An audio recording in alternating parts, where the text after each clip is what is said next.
If you are a corporate professional currently earning between $50,000 and $150,000 a year, you have likely been told that buying a home is the ultimate sign of middle-class financial maturity. You've been told that renting is simply throwing your hard-earned money away, while a mortgage is a forced savings account that builds generational wealth. But as we navigate through the 2026 fiscal timeline, that traditional advice has transformed into a dangerously outdated optical illusion. Let me ask you a blunt question. Have you actually run the raw numbers on a modern amortization schedule at current interest rates, or are you operating on baseline financial advice from 20 years ago? The macroeconomic reality of the current real estate market has changed fundamentally. Median home prices across the United States are sitting at approximately $420,000, while the average 30-year fixed mortgage rate is stubbornly hovering between 6.5% and 7%. When you combine these inflated asset prices with high-interest debt products, the math behind buying a home changes completely. For a standard 9-to-5 earner, walking blindly into a modern home purchase isn't building an asset, it is signing a financial contract that could systematically incinerate your investable cash flow for the next 3 decades. Today, we are going to open the real estate master ledger, strip away the emotional narrative of homeownership, and calculate the exact mathematical reality of how much house your salary can actually afford without destroying your wealth-building potential. For decades, mainstream financial analysts have parroted the standard 28-36 rule. According to this old manual, a bank will tell you that your housing expenses should never exceed 28% of your gross monthly income, and your total debt payments should top out at 36%. If you earn $100,000 a year, a solid upper-middle-class 9-to-5 salary, that old rule claims you can safely afford a gross monthly housing payment of $2,333, but this formula contains a massive systemic trap. Why? Because banks measure your affordability based on gross income, money that exists only on paper before the state balance sheet takes its extraction. As a professional earning $100,000, your real-world reality is dictated by net cash flow. After federal income taxes, state taxes, payroll deductions, and baseline healthcare allocations, your $100,000 gross salary actually delivers roughly $5,800 to $6,200 a month into your personal bank account, depending on your location. Now, let's look at the math. If you take that bank-approved $2,333 housing payment and map it against your actual net take-home pay of $6,000, that house isn't consuming 28% of your money. It is consuming nearly 40% of your real-world liquid cash flow, and that is just the raw mortgage baseline of principal and interest. It does not account for property taxes, homeowners insurance, or the silent, ongoing capital expenditures required to keep the physical structure from degrading. When you evaluate affordability based on gross numbers, you are letting an extraction entity determine your lifestyle budget. The system wants you to maximize your debt capacity because your mortgage interest is another institution's predictable revenue stream. If you want to build real wealth in silence, you must stop letting institutions define what you can afford based on how much debt they are willing to lend you. Let us audit the true anatomy of a modern mortgage payment to see where your money actually goes during the first 10 years of ownership. Imagine you buy that median-priced $420,000 home. You do the responsible thing and put down a 10% down payment, which is $42,000. This leaves you with a core loan balance of $378,000. At a 2026 average interest rate of 6.75%, your baseline principal and interest payment comes out to exactly $2,452 every single month. Now, look closely at the ledger during year one. Out of that $2,452 monthly check, approximately $2,126 goes strictly toward paying off the interest balance owed to the bank. Only a minor $326 actually goes toward reducing the principal balance of the home. Let that sink in for a moment. Over 86% of your housing capital in the early years is a non-recoverable financial fee. It is unrecoverable cash that vanishes directly into the banking sector's balance sheet, exactly like rent. If you stay in that home for 5 full years, which is the average duration for a modern corporate professional before a career relocation or family update occurs, you will have written checks totaling over $147,000 to your mortgage servicer.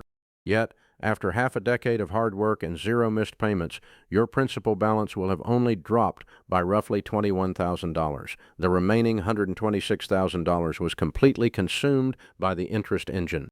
When you look at the raw data, the narrative that buying always builds equity completely falls apart in a high-interest environment.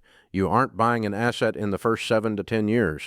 You are renting capital from a financial institution while taking on 100% of the structural and financial liability of the underlying physical real estate. The interest trap is only the first layer of the ledger. To understand the true drag factor of homeownership on a 9-to-5 salary, we must audit the phantom expenses that mainstream real estate agents intentionally leave out of the marketing presentation. First, let's talk about local property taxes. Unlike your mortgage principal, property taxes are an unrecoverable permanent subscription fee levied by local extraction entities. Across the United States, property taxes average anywhere from 1% to 3% of the asset's assessed value annually. On a $420,000 property, that means you are paying between $4,200 and $12,600 every single year, or an additional $350 to $1,050 a month that never ends, even after the mortgage is fully paid off. Next is homeowners insurance and the rapid inflation of maintenance reserves. Due to shifting global climate baselines and escalating construction costs in 2026, property insurance premiums have surged dramatically, adding an average of $150 to $300 a month to standard escrow accounts. Then comes the golden rule of physical asset degradation. A house is a depreciating pile of sticks and bricks sitting on top of an appreciating piece of land. The roof decays, the HVAC system breaks, the plumbing corrodes. Real estate professionals use a standard baseline rule that maintenance will average 1% to 2% of the home's value per year. That is another $4,200 a year, or $350 a month, that must be set aside in cash reserves. When you add the mortgage principal and interest of $2,452, property taxes of $500, insurance of $200, and a realistic maintenance reserve of $350, your true monthly cost of occupying that $420,000 home is actually $3,502. If your net monthly salary is $6,000, this single property now consumes nearly 60% of your total net income. You are no longer an investor. You are structurally house poor, completely exposed to any sudden career disruption or corporate downsizing. To make a logical capital decision, we must run a comparative analysis against the most vilified financial choice in the world, renting.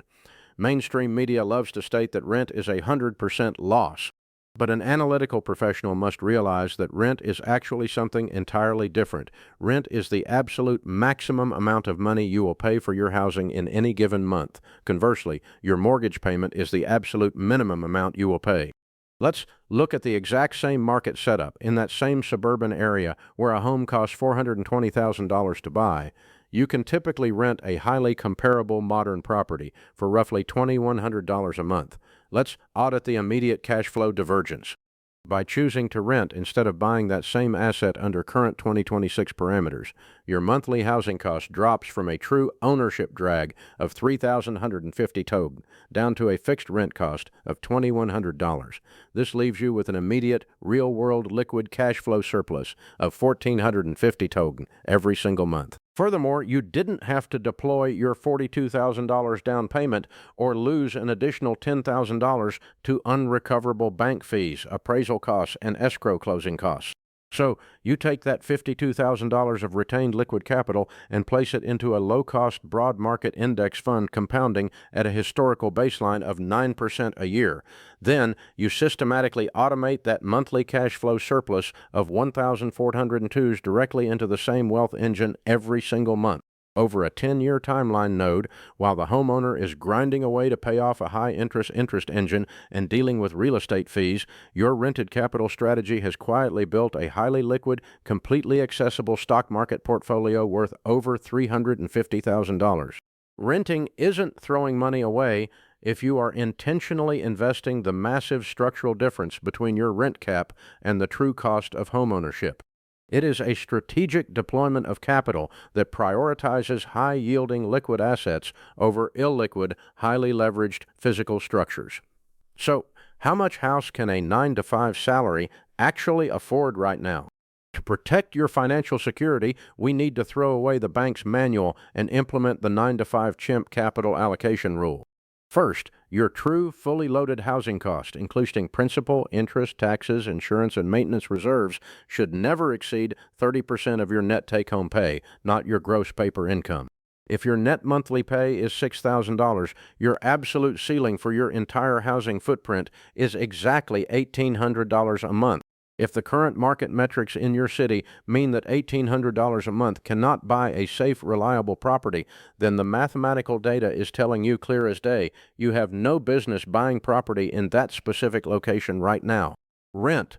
Protect your margin and let your capital compound in liquid markets until the macro relationship between yields and asset prices resets. Second, you must maintain a rock-solid 6-month liquid emergency fund that sits completely isolated from your down payment capital. If your household overhead is $4,000 a month, you must have $24,000 sitting securely in a high-yield savings vehicle before you even think about writing a check for a down payment.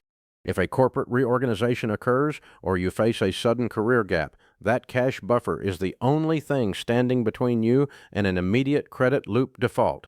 Third, if you are absolutely determined to step into the real estate market, you must focus exclusively on properties that offer a built-in income suite or structural optimization, a strategy known as house hacking. By purchasing a property where a portion of the layout can be legally rented out to offset the primary debt service, you drastically reduce your structural overhead, lower your risk profile, and artificially protect your monthly cash flow margin. You must treat real estate as a strict numbers game, completely separate from emotional validation or middle-class societal expectations. The data is clear, and the mathematical trajectory is completely objective. The wealth of a 9-to-5 professional is not determined by the size of the mortgage clear title you hold or the square footage of your suburban property. It is determined exclusively by your net monthly cash flow margin and your velocity of capital deployment into high-yielding, productive assets. If you tie up your entire salary in an over-leveraged primary residence during a high-interest timeline, you are effectively freezing your wealth-building engine for decades. Subscribe to 9-to-5 Chimp right now to decode the real monetary architecture and data-backed wealth strategies your career title will never teach you. We break down the raw numbers every single week so you can build real wealth in silence while keeping your corporate career secure. Now, let's open up the ledger in the community section below. Drop a comment right now with your current location, your net monthly take-home pay, and what a realistic average mortgage costs in your area. Are the numbers in your city currently stacking up in favor of buying, or does renting and investing the surplus make absolute mathematical sense for your career track? Let's audit the numbers together in the comment section below, and I will see you in the next video.